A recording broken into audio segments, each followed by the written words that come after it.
आज का model paper है हमारा मॉडल पेपर नंबर 3। दिशा निर्देश वही है, टाइम वही है, पूर्णांक वही है। स्टार्ट करते हैं। पहले बहुविकल्पी प्रश्न है खंड ए के अंदर। खंड ए में पहले बहुविकल्पी प्रश्न है। इसका जो पहला प्रश्न है Fe plus CuSO4 converted into Cu plus FeSO4। तो यहाँ पर जो ये आयरन है ये इस कॉपर को हटा करके अलग कर दिया इसको और इसकी जगह खुद लग गया। तो इसी अभिक्रिया को क्या कहते हैं? जहां पर विस्थापन हो रहा है तो इस अभिक्रिया को क्या कहते हैं? विस्थापन अभिक्रिया कहते हैं। तो हमारा उत्तर हो जाएगा ए। अब दूसरा प्रश्न पूछ रहा है रासायनिक अभिक्रिया के दौरान किसी पदार्थ में ऑक्सीजन का ह्रास कहलाता है, यानी ऑक्सीजन की कमी हो रही है। तो ऑक्सीजन की वृद्धि होती है तो उपचयन और कमी होती है तो अपचयन। तो यहाँ पर क्या है? ह्रास का मतलब कमी। तो कौन सी अभिक्रिया होगी? अपचयन। अगला है तीसरा, खाना बनाने में प्रयुक्त पेट्रोलियम गैस का प्रमुख घटक है। हम जो खाना बनाते हैं घर पे गैस की टंकी आती है वो एलपीजी की होती है। उसका जो मुख्य घटक है वो ब्यूटेन है। उसका मुख्य घटक कौन सा है? ब्यूटेन है। अगला प्रश्न है चौथा, जल का पीएच होता है, जो शुद्ध जल होता है उसका पीएच हमेशा 7 होता है। अगला प्रश्न है पांचवा, वह धातु जो कमरे के ताप पर द्रव अवस्था में होती है, जो कमरे के ताप पर द्रव अवस्था में मरकरी है और इसको हिंदी में पारा भी कहते हैं। अगर द्रव अधातु पूछे तब हमें ब्रोमीन भरनी है, धातु पूछे तब तो मरकरी और अधातु पूछे तो ब्रोमीन। वैसे ही अगला प्रश्न है कार्बन की संयोजकता होती है, कार्बन की संयोजकता 4 होती है, यानी कि ये 4 अन्य तत्वों से अभिक्रिया कर सकता है। अगला प्रश्न है अमीबा अपना भोजन किसके द्वारा पकड़ता है? तो अमीबा कूटपार के द्वारा अपना भोजन पकड़ता है। तो इसका उत्तर हो जाएगा ए। अगला प्रश्न है जो पहले भी पेपर में आ रखा है कि दो तंत्रिका कोशिका या न्यूरॉन के मध्य खाली स्थान को क्या कहते हैं? तो इसका उत्तर हो जाएगा डी, सिनेप्स। मानव के अगला प्रश्न है मानव के शुक्राणु में गुणसूत्र की संख्या कितनी होती है? अब शुक्राणु जो होता है यानी कि जो जनन कोशिकाएं होती हैं वो मातृ कोशिकाओं से अर्धसूत्री विभाजन द्वारा बनती है, यानी कि मातृ कोशिकाओं के गुणसूत्र होते हैं उसके आधे हो जाते हैं। तो मनुष्य की कोशिका में कुल 46 गुणसूत्र होते हैं, तो गुणसूत्र के अंदर उसके आधे हो जाएंगे। कितने होंगे? 23। तो यहाँ पर सही उत्तर हो जाएगा 23।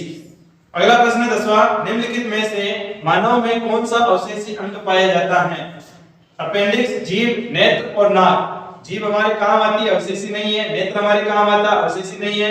नाक भी हमारे काम आता है, अवशेषी नहीं है। केवल एक अपेंडिक्स है जिसका हमारे शरीर में कोई काम नहीं है, लेकिन ये हमारे शरीर में है, तो ये एक अवशेषी अंग है। अगला प्रश्न है 11वां, कौन सी गैस ओजोन परत में छेद के लिए उत्तरदायी है? तो ओजोन परत में छेद के लिए एक ही गैस उत्तरदायी है, क्लोरोफ्लोरोकार्बन। तो इसका उत्तर हो जाएगा डी। अगला प्रश्न है पृथ्वी पर ऊर्जा का मुख्य स्रोत है। पृथ्वी पर जितनी भी प्रकार की ऊर्जाएं यहाँ पर हैं उन सबका एक ही स्रोत है, सूर्य। उनकी ऊर्जा का स्रोत क्या है? सूर्य। अब इस खंड ए में प्रश्न संख्या 2 है जिसमें हमें रिक्त स्थानों की पूर्ति करनी है। तो पहला रिक्त स्थान है लवण के एक सूत्र इकाई में जल के निश्चित अणुओं की संख्या को खाली स्थान का जल कहते हैं। तो ऐसे जो लवण के एक सूत्र इकाई में जितने जल होते हैं ना अणु, उनको क्रिस्टलन का जल कहते हैं। क्या कहते हैं? क्रिस्टलन का जल कहते हैं। दूसरा है मस्तिष्क का मुख्य सोचने वाला भाग अगर मस्तिष्क होता है, अगर मस्तिष्क। तीसरा है गोलीय दर्पण के ध्रुव तथा मुख्य फोकस के बीच की दूरी क्या कहलाती है? फोकस दूरी कहलाती है। ध्रुव और मुख्य फोकस के बीच की दूरी को फोकस दूरी कहते हैं। तो यहाँ पर उत्तर हो जाएगा फोकस दूरी। चौथा है प्रकाश के अवयवी वर्णों के बैंड को स्पेक्ट्रम कहते हैं। जो 7 रंगों की जो पट्टी होती है ना उसको स्पेक्ट्रम कहते हैं, स्पेक्ट्रम। 5वां प्रश्न है विभवांतर मापने वाले यंत्र को खाली स्थान कहते हैं। तो विभवांतर मापने वाले यंत्र को वोल्टमीटर कहते हैं।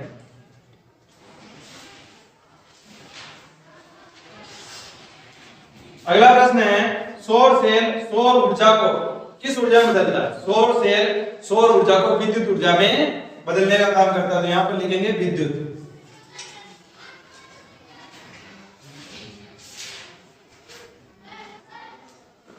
अब है प्रश्न संख्या 3। इसमें अति लघुत्तरात्मक प्रश्न है।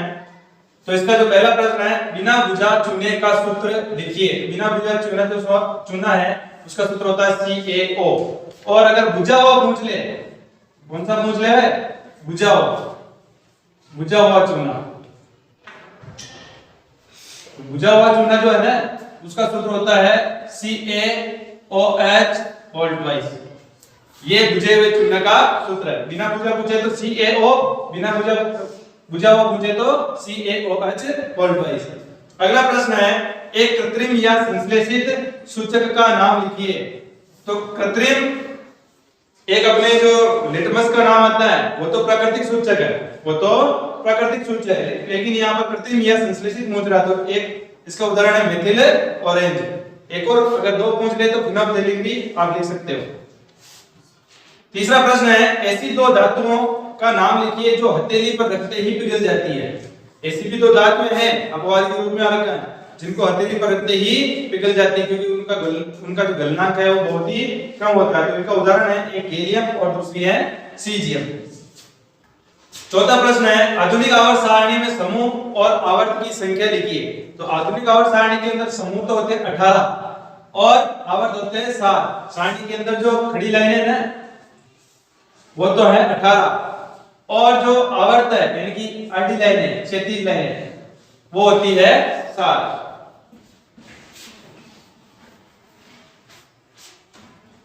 अगला प्रश्न है, मनुष्य की लार में कौन सा एंजाइम पाया जाता है? तो मनुष्य की लार में लार एमिलेज, ये मिसप्रिंट है, लार एमिलेज एंजाइम पाया जाता है। फिर अगला प्रश्न है, मस्तिष्क के मुख्य सोचने वाला भाग का नाम लिखिए। तो मुख्य सोचने वाला भाग है अग्र मस्तिष्क। अगला प्रश्न है इसका, मानव में वृषण के दो कार्य लिखिए। तो मानव में जो वृषण है उनके दो कार्य यहां पर लिख के मैंने। पहला है, वृषण में शुक्राणु उत्पन्न होते हैं जो नर जनन कोशिकाएं हैं, और दूसरा कार्य है वृषण में टेस्टोस्टेरोन हार्मोन का निर्माण होता है। अगला प्रश्न है, लेंस सूत्र लिखिए। तो लेंस सूत्र ये है 1/f बराबर 1/v प्लस 1/u। अगर दर्पण सूत्र पूछे तो यहाँ पर माइनस की जगह प्लस आ जाता है। इसका अगला प्रश्न है, मोतियाबिंद किसे कहते हैं? देखो मोतियाबिंद किसे कहते हैं, अपना जो आंख का जो लेंस है ना, वो लेंस ज्यादा उम्र के कारण या किसी रोग के कारण जब धुंधला हो जाता है, सफेद हो जाता है, दूधिया कलर का हो जाता है, तो ऐसी स्थिति को मोतियाबिंद कहते हैं। और उसमें जो व्यक्ति को साफ दिखाई नहीं देता है, और उसके लिए इलाज के लिए क्या करते हैं, ऑपरेशन करके उस लेंस को हटा देते हैं और उसी जगह कृत्रिम लेंस लगा देते हैं। तो यहाँ पर सिर्फ मोतियाबिंद पूछ रहा है, तो ये लिख रखा है। कभी कभी अधिक आयु के कुछ व्यक्तियों के नेत्र का क्रिस्टलीय लेंस दूधिया तथा धुंधला हो जाता है, इस स्थिति को मोतियाबिंद कहते हैं। 10वां प्रश्न है, एक इलेक्ट्रॉन पर उपस्थित आवेश का मान लिखिए। तो एक इलेक्ट्रॉन पर 1.6 × 10⁻⁹ कूलम आवेश होता है। अगला प्रश्न है, दिक् परिवर्तक किसे कहते हैं? तो वह युक्ति जो परिपथ में विद्युत धारा के प्रवाह को उत्क्रमित कर देती है उसे दिक् परिवर्तक कहते हैं। अपन ने जो डायनामो पढ़ा था विद्युत जनरेटर, उसके अंदर जो शाफ्ट थी, शाफ्ट के ऊपर दो अर्धवलय लगे होते हैं, दो अर्धवलय लगे होते हैं जो जनरेटर से उत्पन्न विद्युत धारा की दिशा को बदल देते हैं। इनको हम क्या कहते हैं? दिक् परिवर्तक कहते हैं। अगला प्रश्न है, OTEC का पूरा नाम लिखिए। तो OTEC का पूरा नाम है ocean thermal energy conversion plant. English में लिखो तो ocean thermal energy conversion plant. अब देखते हैं खंड ब। खंड ब में लघुत्तरात्मक प्रश्न है, यानी कि प्रश्न 1 2 3 तो खंड ए में आ गए हैं। अब खंड ब में प्रश्न संख्या 4 से शुरू है। चौथा प्रश्न है, धातुओं के दो गुण लिखिए। तो धातुओं का पहला गुण है गुणधर्म है, धातु अगाधवर्तीय होते हैं, यानी कि धातुओं को पीटेंगे तो चद्दर के रूप में परिवर्तित हो जाएगी, टूटेगी नहीं। तो इस गुण को कहते हैं अगाधवर्तीयता। तो धातु कैसी होती है? अगाधवर्तीय होते हैं। दूसरा है धातु तन्य होते हैं, यानी कि धातु को अगर खींचेंगे तो उनसे तार बन जाएंगे, पतले पतले तार बन जाएंगे, तो खींचा जा सकता है। तो इस गुणधर्म को कहते हैं तन्यता। इस गुणधर्म को क्या कहते हैं? तन्यता कहते हैं। अगला प्रश्न है एथिल अल्कोहल का सूत्र तथा प्रकार्यात्मक समूह लिखो। एथिल अल्कोहल का सूत्र होता है CH3CH2OH और इसका जो प्रकार्यात्मक समूह होता है वो OH होता है। अगला प्रश्न है पित्त रस क्या है, वसा के पाचन में इसकी भूमिका समझाइए। तो इसका उत्तर है यकृत द्वारा स्रावित पाचक रस को पित्त रस कहते हैं। क्षुद्रांत्र में वसा बड़ी गोलिकाओं के रूप में होती है जिससे उस पर एंजाइम का कार्य करना मुश्किल हो जाता है। पित्त रस में उपस्थित पित्त लवण उन्हें छोटी छोटी गोलिकाओं में खंडित कर देता है जिससे एंजाइम की क्रियाशीलता बढ़ जाती है। यानी कि अपन जो भी खाना खाते हैं उसके अंदर जो वसा होती है फैट, वो फैट आसानी से पचती नहीं है तो लीवर से एक रस स्रावित होता है जिसे पित्त रस कहते हैं। तो वो क्या करता है इस फैट को छोटी छोटी गोलिकाओं में तोड़ देता है, फिर उस पर आसानी से एंजाइम क्रिया कर सकते हैं। अगला प्रश्न है स्वपरागण किसे कहते हैं, इसका क्या लाभ है। तो स्वपरागण किसे कहते हैं, जब किसी पुष्प के जो परागकण है ना उसी पुष्प के वर्तिकाग्र पर गिर जाते हैं तो उसे कहते हैं स्वपरागण। अब उसके लिए लाभ क्या है, परागकण जो है उनको दूरी तय करने के लिए ज्यादा समय भी नहीं लगता और दूसरे साधन की आवश्यकता भी नहीं पड़ती, न तो हवा की आवश्यकता पड़ती है, न पानी की आवश्यकता पड़ती है, न कीड़े मकोड़े की ज्यादा आवश्यकता नहीं पड़ती है।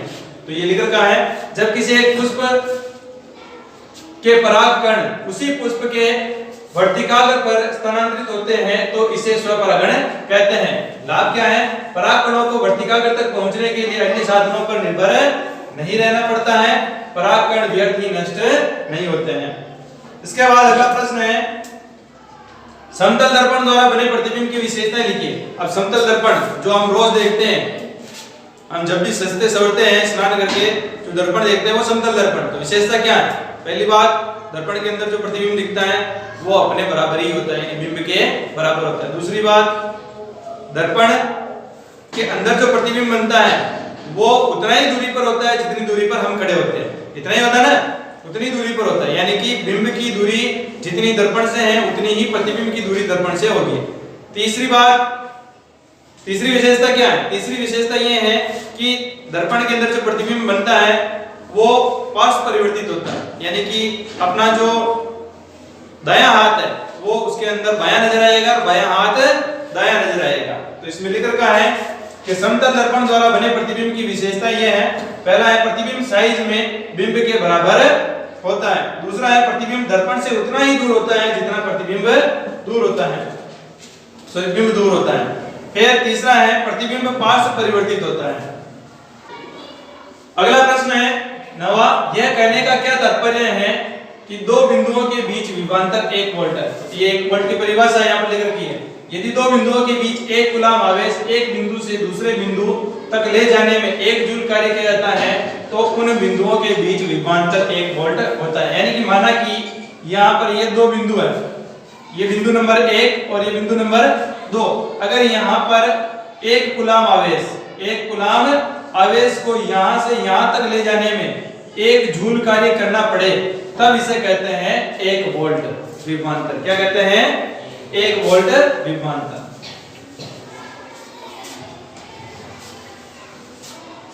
अगला प्रश्न है दक्षिण हस्त अंगुष्ठ नियम लिखिए।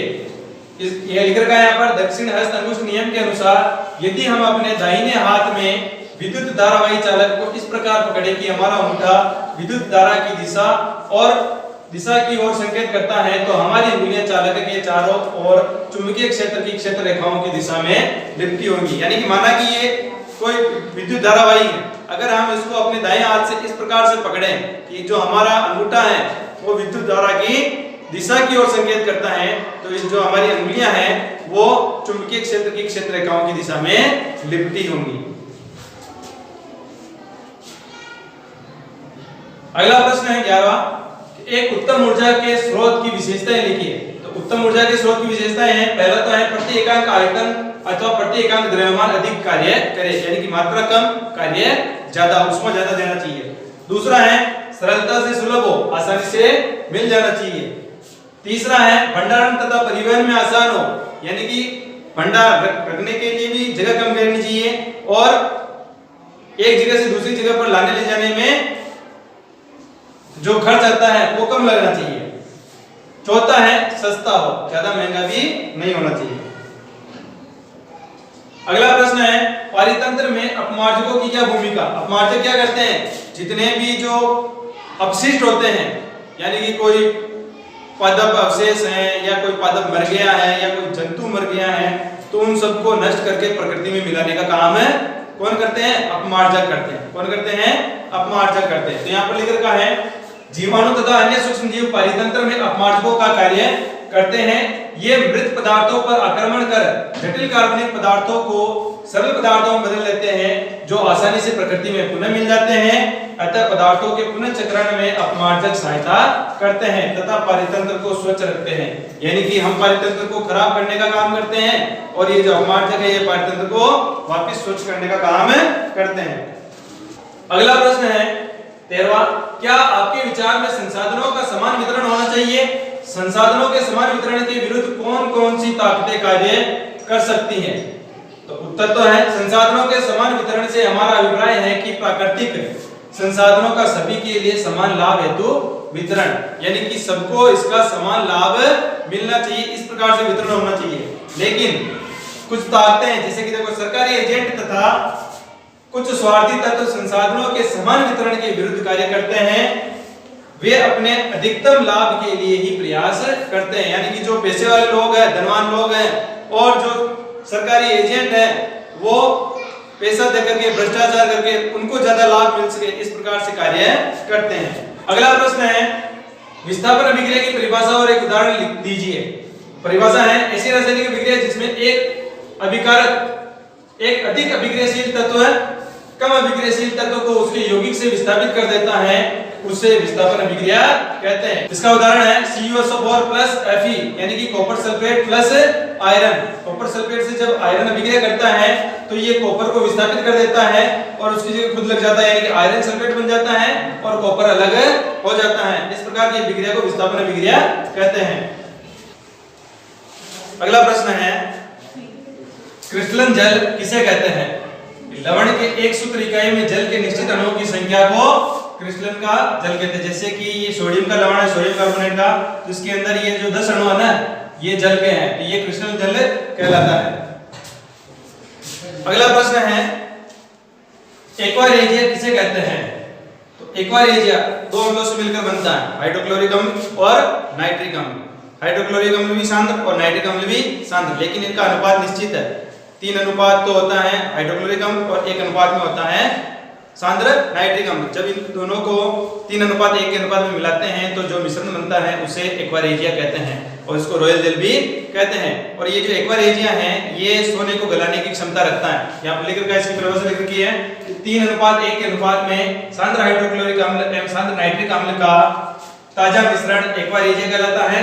यह गोल्ड को भी गला सकता है, जबकि दोनों में से किसी अम्ल में अकेले एक क्षमता नहीं होती है। चाहे हाइड्रोक्लोरिक अम्ल हो तो भी सोने को नहीं गला सकता है, चाहे सांद्र नाइट्रिक अम्ल हो तो भी सोने को नहीं गला सकता है। जब दोनों को 3 अनुपात 1 के अनुपात में मिलाते हैं तभी ये सोने को गला पाते हैं।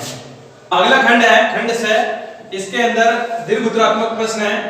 तो इसका पहले जो प्रश्न है पेपर का 17 नंबर का प्रश्न है, पेंटेन के लिए आप कितने संरचनात्मक समूहों का चित्रण कर सकते हैं। इनके समूह बताने पेंटेन के।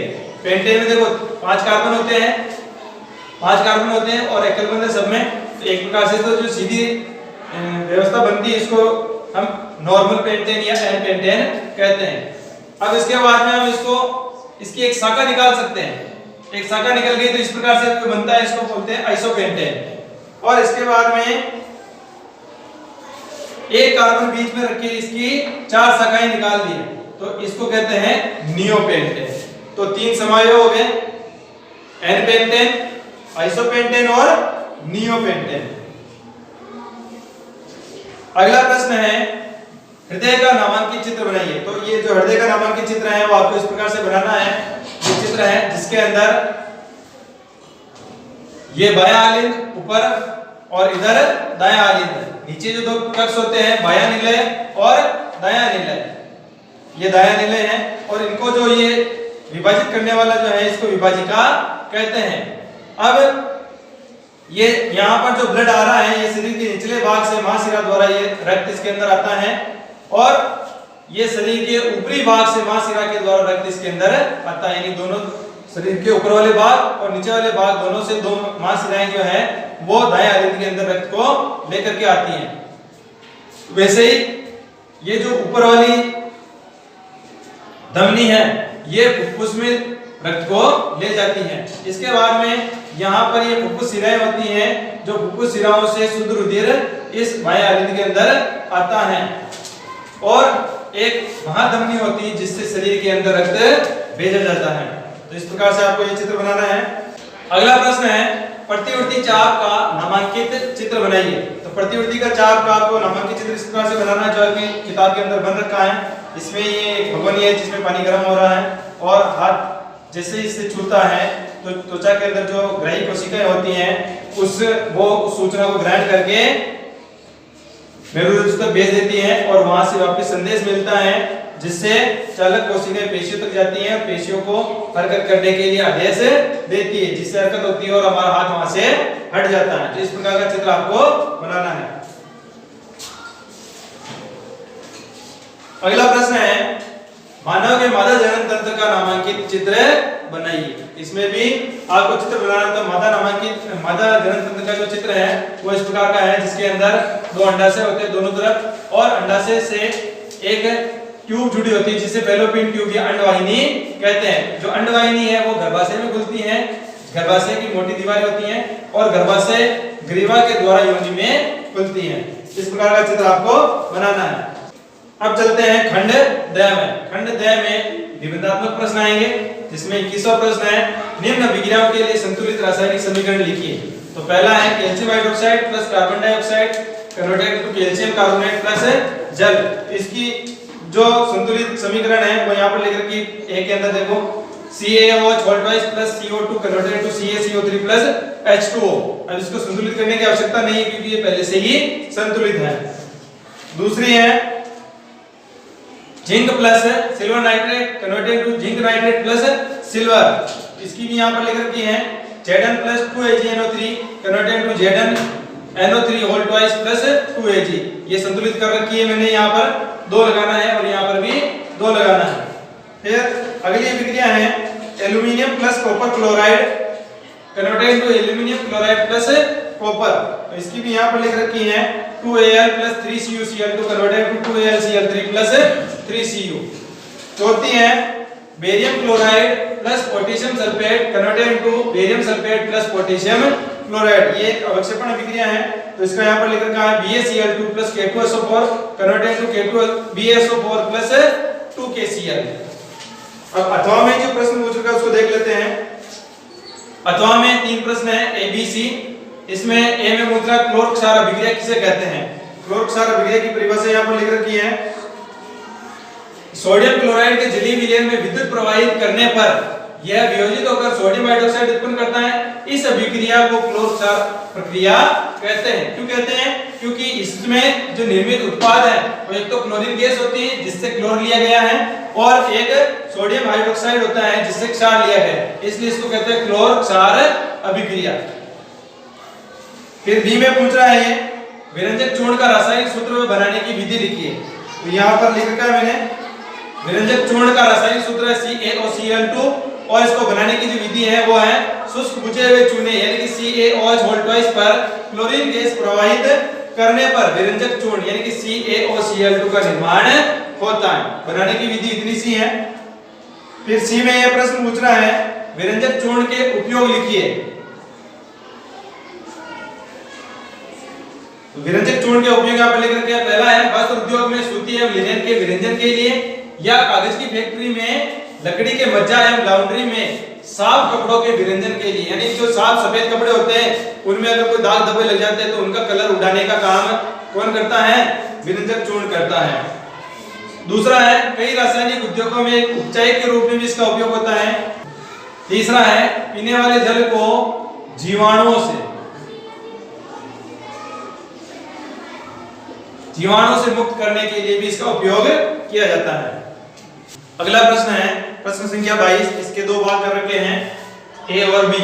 ए में ये पूछ रहा है उत्तल दर्पण द्वारा बनने वाले प्रतिबिंब का किरण चित्र बनाओ।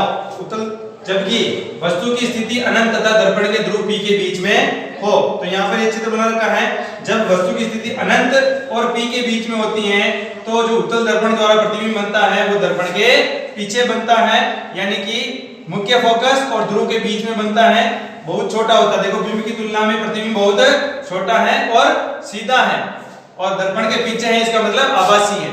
तो F और P के मध्य बनता है, आभासी होता है और सीधा होता है और वस्तु से छोटा होता है।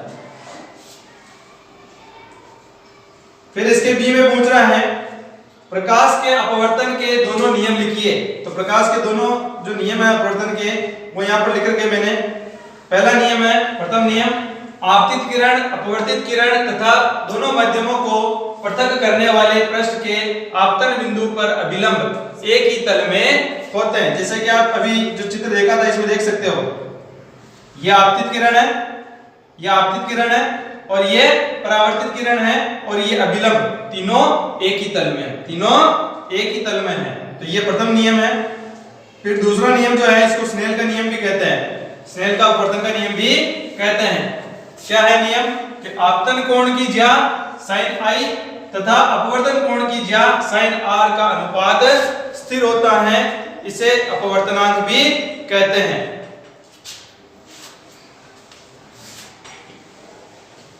अब अथवा में पूछ रहा है, अथवा के भी दो पार्ट कर रखे हैं। ए में पूछ रहा है गोलीय दर्पणों के लिए नई कार्तीय चिन्ह परिपाटी को आरेख द्वारा दर्शाइए। तो ये कार्तीय चिन्ह परिपाटी हम देख लेते हैं। जैसा कि आपको दिख रहा होगा कार्तीय चिन्ह परिपाटी में ये एक दर्पण है, हमेशा दर्पण के राइट हैंड साइड में ही आपको पॉलिश करनी है और जो बिंब रहता है वो हमेशा लेफ्ट हैंड साइड में यानी बाईं ओर ही होता है बिंब। अब प्रतिबिंब जो बनता है या बिंब हम रख रहे हैं उसकी जो ऊंचाई होती है, ऊपर की ओर अगर ऊंचाई नापते हैं तो वो हमेशा धनात्मक होती है, उसको प्लस में लेते हैं।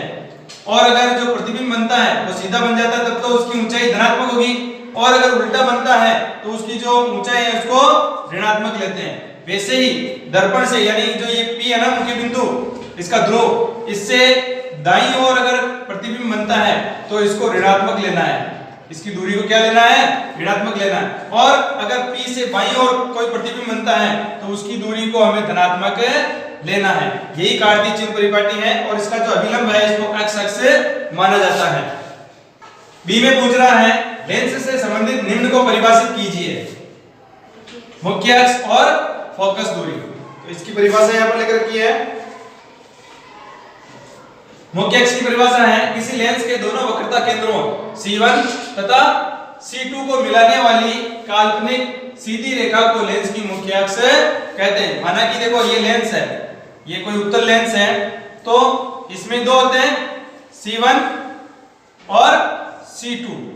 C1 और C2 को मिलाने वाली जो ये सीधी रेखा काल्पनिक है, ये होती नहीं है, ये सिर्फ काल्पनिक है, माना जाता है।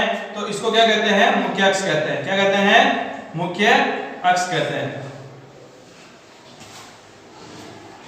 अब क्या पूछ रहा है, दूसरे पूछ रहा था फोकस दूरी।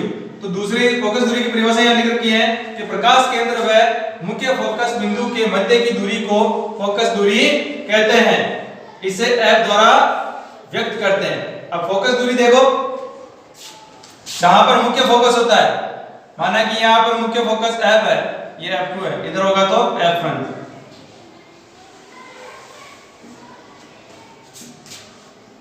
तो ये जो प्रकाश केंद्र है बीच वाला, यहां से लगाकर यहां तक की मुख्य फोकस के बीच की जो दूरी है इसको कहते हैं फोकस दूरी।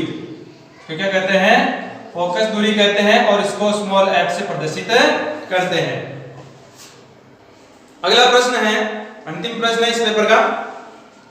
इसके तीन पार्ट कर रखे A, B और C। 23वां प्रश्न है जिसके तीन पार्ट है। A में पूछ रहा है दंत क्षय के कारण को स्पष्ट करते हुए इससे बचाव का एक उपाय बताइए। तो दंत क्षय कैसे होता है, जब हम मीठा खाते हैं या हम खाना खाते हैं, अधिकतर जो मीठा होता है तो उसके अंदर जो शर्करा होती है ना, अगर हम मुंह को साफ नहीं करते हैं तो वो शर्करा हमारे मुंह के अंदर जो बैक्टीरिया है उस शर्करा को एसिड में बदल देते हैं। किसमें बदल देते हैं, एसिड में बदल देते हैं, जिसके कारण जो हमारा जो पीएच है, मुंह का पीएच, वो 5.5 से कम हो जाता है और इसके कारण हमारे जो दांत है उसका ऊपर का जो दंत वलक है वो खराब होने लगता है। धीरे धीरे वो इतना खराब हो जाता है कि दांत सड़ जाते हैं और उससे दंत क्षय होने लगता है। तो यहाँ पर लिख रखा है दांतों का इनेमल दंतवल्क कैल्शियम हाइड्रोक्सी एपेटाइट से बना होता है जो मुंह की पीएच का मान 5.5 से कम होने पर संसारित हो जाता है। अब मुंह में उपस्थित जीवाणु भोजन के पश्चात मुंह में अवशिष्ट शर्करा एवं खाद्य पदार्थों का निर्णीकरण करके अम्ल उत्पन्न करते हैं। ध्यान रख लेना, ये जो जीवाणु है क्या बनाते हैं? अम्ल उत्पन्न करते हैं। जो भी कम खाना खाते हैं उसके बाद में जो मुंह में रह जाता है उससे अम्ल बन जाता है।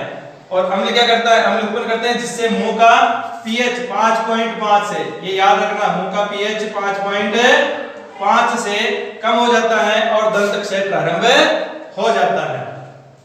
अब बचाव का उपाय क्या है? बचाव का उपाय यही है, खाना खाओ तो हमेशा मुंह को साफ कर लो। खाना खाने के बाद मुंह को साफ कर लो। यहाँ लिख रखा है भोजन के बाद मुंह साफ करने से इससे बचाव किया जा सकता है। हाँ, अब इसका अगला प्रश्न है बी वाला। बी में पूछ रहा है अम्ल एवं क्षारक की शक्ति किस पर निर्भर करती है?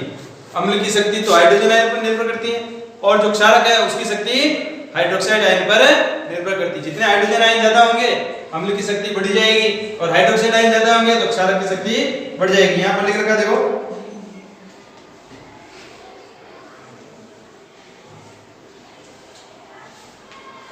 बी में लिख रखा है अम्ल एवं क्षारक की शक्ति विलयन में क्रमशः H पॉजिटिव यानी कि हाइड्रोजन आयन तथा OH नेगेटिव यानी कि हाइड्रोक्साइड आयन की संख्या पर निर्भर करती है।